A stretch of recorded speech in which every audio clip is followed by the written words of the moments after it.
you can maintain and have a consistent weight and lose weight. It is the second most effective exercise in terms of calories burned per minute, compared to cross-country skiing, which is at first at 0.125 calories burned per minute, while running burns 0.115 calories per minute. And also, there's more. If you run for 75 minutes a week, you can help prevent your cardiovascular diseases. A study by the American Heart Association found that out. Running for 75 minutes a week is nothing. I run for like 7 hours a week. Everyone can go for 75 minutes. It's nothing. Hell, running can even help you live longer. Runners who run an average 20 miles a day have a 20% lower mortality rate. This was a study by the University of South Carolina. And 20 miles? That sounds terrible, right? I mean, who the hell wants to go out for a 20-mile run? Not even, I mean, to me it sounds a little appealing, but it's not the best thing in the world. But if you don't think of running 20 miles and you think of running for time, if you use time as your measurement for how far you go, it sounds a lot more reasonable. If you say, I'm going to go out for a 30-minute run, that sounds a lot better than saying, oh, I'm going to go out for like a 5-6 mile run right now.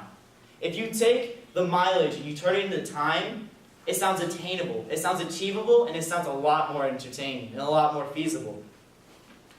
And now I would like to share with you two stories. The first story by a man who is locked up for the rest of his life in San Quentin. His name is Jonathan Chu. Jonathan Chu is serving a life sentence in prison for murder. He was originally on the Asian American prison basketball team at San Quentin, and he found that he wasn't getting the playtime he wanted. His was considered too short. He said, you know what, you're going to be the second string, the bench player. And while on the yard one day, he saw a bunch of people running around a dirt track. And he just watched them. He was like, what the hell are these dudes doing? Why do they consistently want to put themselves through this? And he decided, you know what, I'm going to join these guys. And he joined the San Quentin 1,000-mile club. And in this club, by running consistently for months on end, he started to change his outlook on life. He thought to himself, I have a life that my victim can't afford anymore. That he realized that his life is something of importance. So he trained day in and day out. And after almost half a year of training, he decided to run the marathon they hosted in prison. Now a marathon, you think of, they're locking up streets, you're running down streets, but this is different. This is 105 laps around the track. He decided, you know what? I'm going to go and join these guys on this marathon.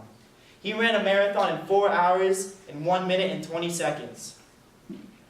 105 laps.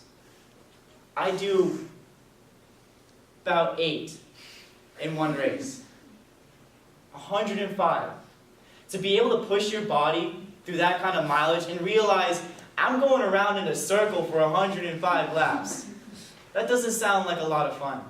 But as through running, he was able to look up at the sky, and he was able to realize, this is my way of finding freedom.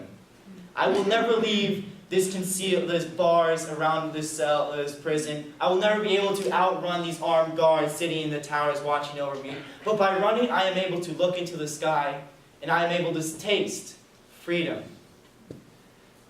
By running, he is able to realize he is something more, that he hasn't given up on life, that there is atonement. And next, I want to talk about my favorite athlete, Stephen Prefontaine. And he has a quote that I like. The best pace is a suicide pace, and today is a good day to die. Now for you guys sitting here, that doesn't sound too appealing.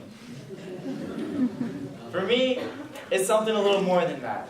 It means that no matter what I'm doing, I have to give my all, and I have to completely exhaust myself. I can't do this halfway through. I have to go all the way. I cannot give up. And Stephen Prefontaine too. He was a really fast runner at Oregon, and for him, he didn't join running. He wasn't born. He didn't grow up running. He joined running in high school after not being accepted and becoming a third string or a backup for his high school basketball team and his football team. They said, oh, you're too short. You can't play here. Oh, we'll put you on the bench. You'll get like no play time. He watched his cross-country team run, and he decided to join them one day. And by joining them, he was able to almost escape the insults that he was receiving, the lack of respect that he deserved that was being shown to him. He was treated terribly, and he's, you know what? I'm done with this. I'm going to join these runners. They're all running together, and as a team they train, as a team they race. So how's this running going so far? I know it's kind of bad, but we're about to hit the hardest part. In my opinion, hopefully soon, too, yours will too be the favorite part, the best part. We have reached Suicide Hill.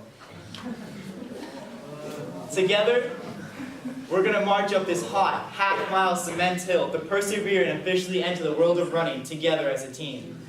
This picture I'm showing you now is about half the hill. There's another half behind it that you can't even see in this photo. For the people in this room who are sports players and feel like they're being ignored or not getting the respect they deserve, then you should try running. It doesn't matter how slow or how fast you are. All that matters is that you get up and you do it. I know how hard it is to stay motivated. I was just like you. I joined off of curiosity. I woke up one day and said, you know what, I'm going to try this out. I've never heard of cross country. Let's go see what happens.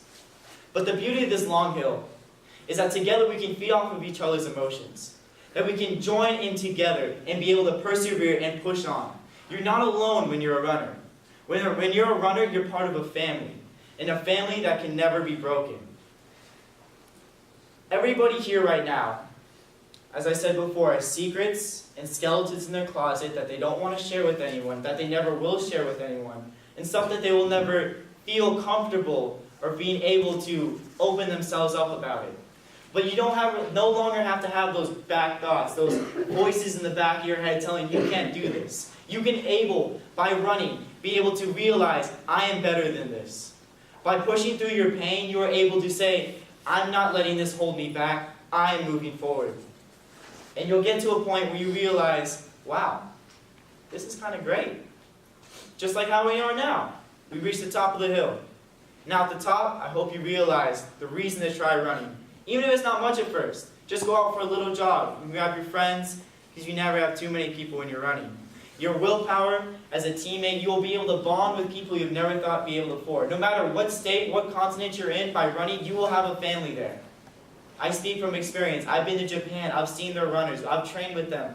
We've had friendships and bonding that is almost indescribable and you can't match with words. Now, since we lay here exhausted at the top at the finish, I would like to welcome you all to the world of running. Hi guys, I'm Emma. Yeah, Emma. And I think it's time. Actually, I believe it's time.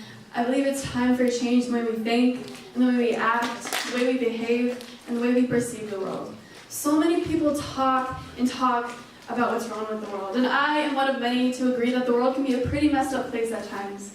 But what's an even more messed up and disturbing thought to me is that people have seemed to come to this conclusion that they cannot do anything about this world, that they, as themselves, can have no impact, that they cannot make a difference. And the people that I find to feel the most powerless are the people that I find to be the most powerful. And that, I believe, is the young people and the young generation of this world. Now, think with me for a moment that all the youth are looked at as being the key to the future. Yet at the same time, teenagers are looked down upon as being unmotivated, incapable, rebellious people who are incapable of genuine feelings due to their crazed hormones. Now, if that doesn't sound like a ridiculous standard to you, then let me just emphasize how ridiculous that double standard is. I don't know about you, but I would strive and love to live in a world where society places responsibilities on young people and not only expects them to succeed, but actually encourages them and equips them to succeed. Now, close your eyes if you must, but I want you to imagine a world where every individual believed they had vast power within themselves, where every individual believed that they could make a difference, that each individual has something special to offer, each individual has a gift that they could present to the world. Can you imagine a world full of people that were confident in themselves and that were reassured that they could make a difference? I, for one, think that would be a beautiful place to live in, and I hope you guys do too. So, I, for one, am tired of being looked down upon. Sure, I'm a 17-year-old girl. I get looked down upon a lot for my age.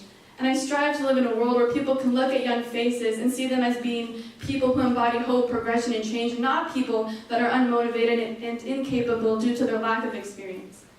So, okay, Emma, you talk a lot about what the youth can do and that we can create great change if we wanted to, if we just believed in ourselves, and if we just encourage one another to do great things. And that's a beautiful and neat thought. But why should I care? Well, I'm going to tell you guys a quick story. So, 2 years ago, I was a sophomore at Culver City High School, and I was drowning in stress because I was taking the hardest class I'd yet taken, which is AP European History. Let me just tell you, I knew that I needed to relax somehow. I needed to decompress. And so what I did is I got in my comfortable pajamas, I laid down in my nice warm bed, I got a delicious side of ice cream, and I just watched YouTube videos for a long time. And immediately, I felt so relaxed and happy with my life again. So as I was scrolling through my YouTube subscriptions, I stumbled across a video put out by one of my favorite YouTubers named Cardi Milan. Now, it was titled The Messi Effect, this video, and I was like, the Messi Effect? What does that even mean? Like, what is that? So, of course, I fell for the clickbait and I clicked on it. And it turned out to be this video of two girls just talking. And they were sitting side by side for 17 to 22 minutes just talking about how they wanted to start a revolution. And when I say revolution, I don't mean a revolution in terms of protests and wars. When I say revolution, I mean they wanted to revolutionize the way individuals think, how they behave, how they perceive themselves, others, and the world. They began to think that, wow, this world is full of so many problems. There is such negativity, there is such tainted self-obscurity, we have hatred, people lack genuine connection, we only listen to argue, we don't listen to hear. And they started thinking to themselves, if I live in a world that I'm not happy with, and I have this body, my own mind, my own soul, why am I not doing anything to change it? Why am I, as an individual, not doing my part to make this world a place that I'm proud of? And so I sat there, and I was completely astounded that two girls, just a couple years older than me, could dedicate their time to talking about society and talking about issues that run so deep within themselves and so deep within the world. And so that brings me to the Messi Effect of what they wanted to start. They said, here I am on this earth and I'm going to do something. I'm going to do something to make this world a better place. So they wanted to start a revolution that they called the Messi Effect because they wanted to create a beautiful mess full of positivity, kindness, and love. They wanted to create an environment where people could genuinely get to know each other for the sake of just getting to know each other. And I was like, wow, that's a really cool idea. And I want to do something with my life like that. And so from that moment on, I was truly inspired that two girls had enough passion and motivation to cultivate those ideas into actual plans. And so here's what they did. They decided to take a road trip across the United States, and they were going to pick a few cities to stop at. And in each city, they would publicize on social media, hey, I'll be at this place at X time, and I'll be there on this date, and anyone who wants to come, feel free to come and meet us so we can talk, just talk, about social change, self-empowerment, our worldviews, our political views, our dreams, our ambitions, and just so we can get to know each other as people of this world. And so I actually got the privilege of getting to go in one of these meetings, and I had no idea what to expect. I was going at it completely alone. I had no friends going with me. I was like, okay, maybe like 6 other people will show up, and then we'll exchange phone numbers or something, and then we'll have like a really awkward and motivational self-speech at the end. I really didn't know what to expect. When I got there, it was something completely different, something that I couldn't even explain in words to you accurately. I got there, and about 40 plus teenagers, girls and guys were there. And immediately I was submerged into this environment of unity. And I'd never been in a place before where I could just meet someone for the first time and feel completely comfortable sharing my ambitions, my dreams, my fears, my hopes, how I viewed the world, how they viewed the world. I was immediately comfortable. And I was like, everybody here is here for the sole purpose of connecting and getting to know one another. And we wanted to be there because we knew we had the power as individuals to change the world, and we wanted to know what each one of us could do.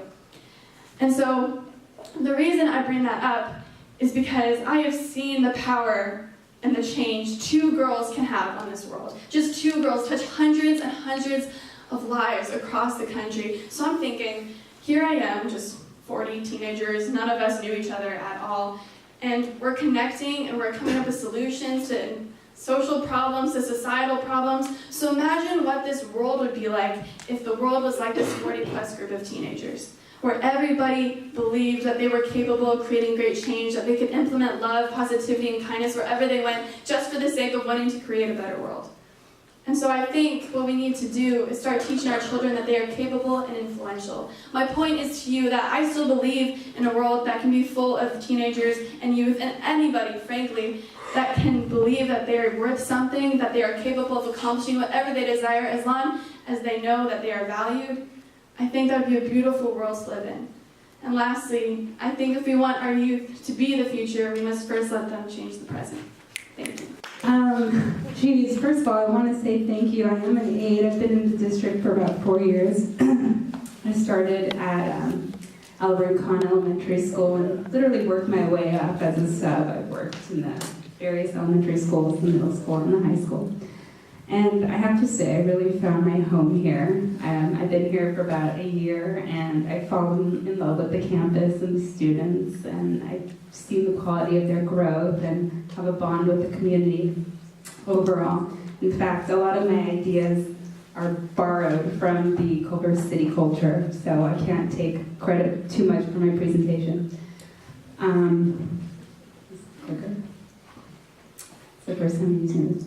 So my title is called Big Little Things, and I'll be discussing the overall theme of kindness in general. Is it this one? Oh, I hate technology. Sorry. I do. Okay, so kindness.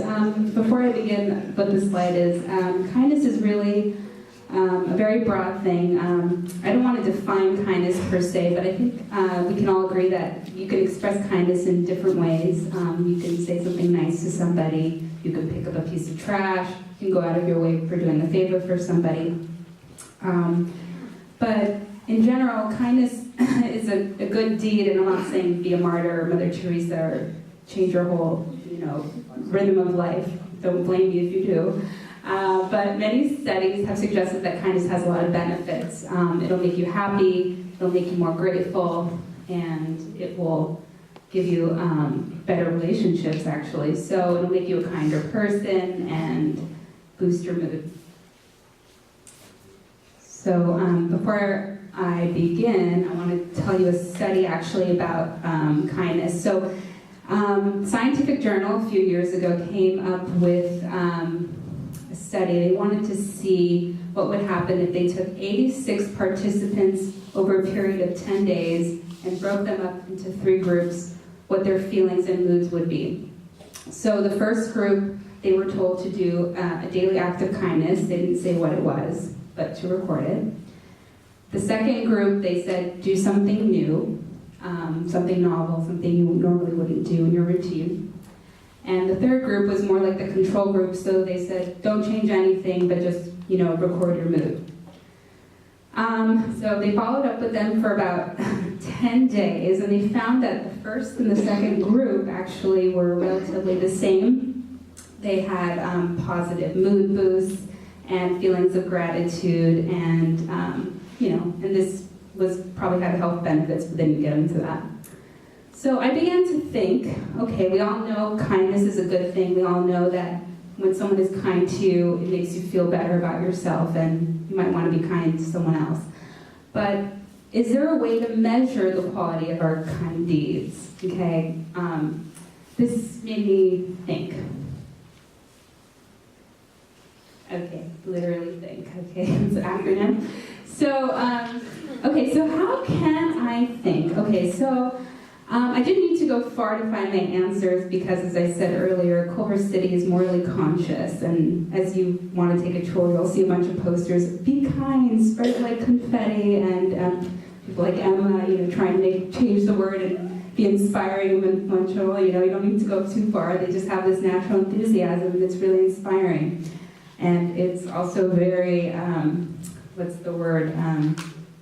contagious, right? So I was like, okay, so morally conscious Culver City, so we talk about kindness, we talk about character, trustworthiness, respect, all those good qualities. And seeing it in action is what makes it more meaningful and really important. So this poster actually I found when I was starting my educational career, and I was like, oh, this is really cool. Like, everything you do, if we took a moment to say to ourselves when we talk to somebody, is it thoughtful, helpful, inspiring, necessary, or kind? Would we actually literally change the direction of our action? Now, I'm not saying you should have this conversation every single time you do something, because that can take a lot of time. And as we're going about our day, you know, we got to do things, we got to pick things up, we got to move things. I know a lot of you have kids who come here, and I'm really glad that a lot of you showed up, really.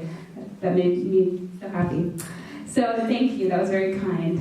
And I hope it was inspiring, helpful, and thoughtful, not just necessary. Okay? Just kidding. All right. Thank you for laughing. Okay. You know, so back to my original question. So, are all deeds created equal now? I'm not talking about people, I'm talking about deeds. So I'm not going to go into social political stuff today, thank God. So, I'm talking about like, okay, so like if you do a favor for somebody, you know, it's going to make you feel a different way. Like, you know, sometimes like, God, I'm so glad I did that for that person, because that person was really grateful and they responded really well. And that might motivate you unconsciously to do another deed. That's kind of what I wanted to get across. So the think test, which was think, when you do a deed, are you true? Are you doing it wholeheartedly? Are you asking for something in return subconsciously? Okay, you know, keeping tabs, like, okay, I did that, you know, I let that guy borrow $10. He better, like, spot me next time, you know? Or, you know, you're just doing it like, look, you know, we all get there sometimes. There's a mind thing behind it. Were you helpful? Did someone really need it, and did it matter? Was the act inspiring? Like, if you picked up a piece of trash and someone was like, geez, you know, that was really cool, like, now I'll pick up a piece of trash. That's just an example. I don't think that's ever happened to anyone. But anyway, you never know. Maybe someone sees it and is like, oh, there's a good Samaritan left in the world. That's fantastic. Okay, yeah, I'm like being serious, but yeah, you know what I mean. So the interesting thing is, like, I was like, okay, well, how do I feel when I do deeds? Because I wanted to create a qualitative test. Now, I'm talking about myself right now, and this might sound self-centered, but I want you to bear with me, because I'm going to ask you to do it after. So as I did the test, I decided to do three things. I decided to give $1 to charity. I decided to smile at somebody who was giving charity but not giving anything, because I didn't have any money at that time. And then I decided to give a gift to a friend or an acquaintance, like something I created, like a quote. I love quotes. I'm one of those quote hoarders. Okay, I know I'm not the only one, okay? Quotes are amazing. In order to conduct my experiment, so I was like, okay, let me think of the test. How am I feeling? Am I being helpful? Am I being inspiring? Do I feel more motivated to do more? Is it helping somebody? So I thought about all these things when I did it. And, you know, just later on as I realized, I was like, okay, so originally my theory was I was going to be happy when I gave a gift to my friend. I thought she was going to be like, oh, this is awesome, because, you know, I put my heart into that gift. I don't always do that. Okay, oh yeah, she was so grateful. Just like, oh, okay, I don't know what to do with this, but thank you. And I was like, oh, okay, like, you know, it's my heart and soul right there. So, I was like, okay, no worries. Tabs, okay, like, not as excited about that. But, you know, when I gave $1 to charity, I looked at where it was going, and, you know, I was like, you know, this means something. The guy was like, thank you so much. He looked me in the eyes, and he was like, have a blessed day. And I was like, geez, I felt so supercharged. I was like, thank you. You know, instead of running, you know, sometimes we go to the supermarket, right? And we're like, oh, I hope he doesn't say anything. Oh my God, I just want to get in and out. But I was like, you know, I'm just going to take my time. He's like, hey, you know, can you spare some change? And I'm like, you know, I had that guilty conscious thing. I'm like, I have money, but I just like, I'm in the hole myself. It's okay. So I'm like, I look at my purse. I'm like, here's Josh. Like, have a blessed day. And I was like, oh wow, thanks. You too, man. You're awesome. Like, just gave me a boost. So I mean, making a connection with somebody, you know, that's really what it was about. I was like, God, I feel so good. This dollar's going somewhere and making a difference. So, looking at that test, the think, I really did feel like it was wholeheartedly. I mean, I'm never going to see that dollar again in my life. I felt like genuinely it was going into the right hands. It was going to feed somebody or maybe provide some kind of help in some way. Inspiring, absolutely. I was like, I'm going to do this again. I feel inspired. Maybe, in fact, I think the person next to me pulled out someone was walking on by and gave maybe some change. So, there was an effect. Was it necessary? Okay, so this has to do with like moral obligations as a good Samaritan. Yeah, occasionally we should think of others, and I'm not saying, like I said, don't become a Mother Teresa, like, devote your life like overnight, like it's okay. But just, sometimes it is necessary, absolutely, and it helps provide some wellness within ourselves. Was it kind? Sure. I'm not the kindest. Okay, I'm the kindest today, just for today. Presentation. So I invite you to think, because I don't think we necessarily think of the gratification and the good feelings that come with doing a specific deed.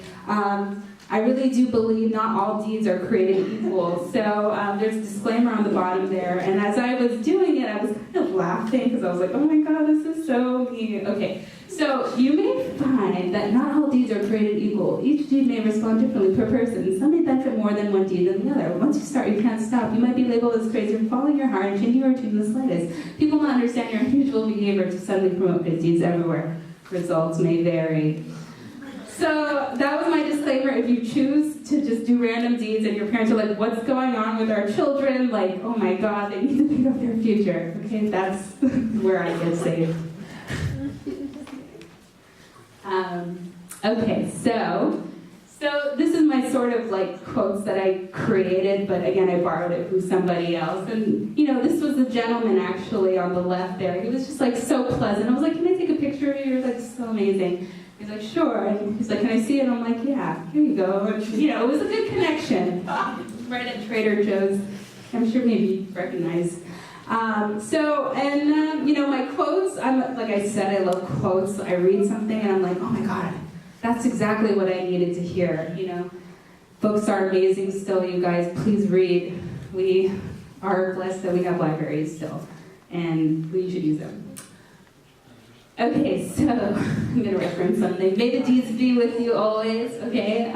This is such a good thing because they do motivate and they give you good feelings.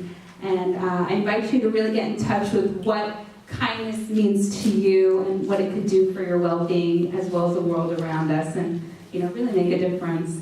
I really, really do feel like kindness is one of those things that cross barriers and boundaries.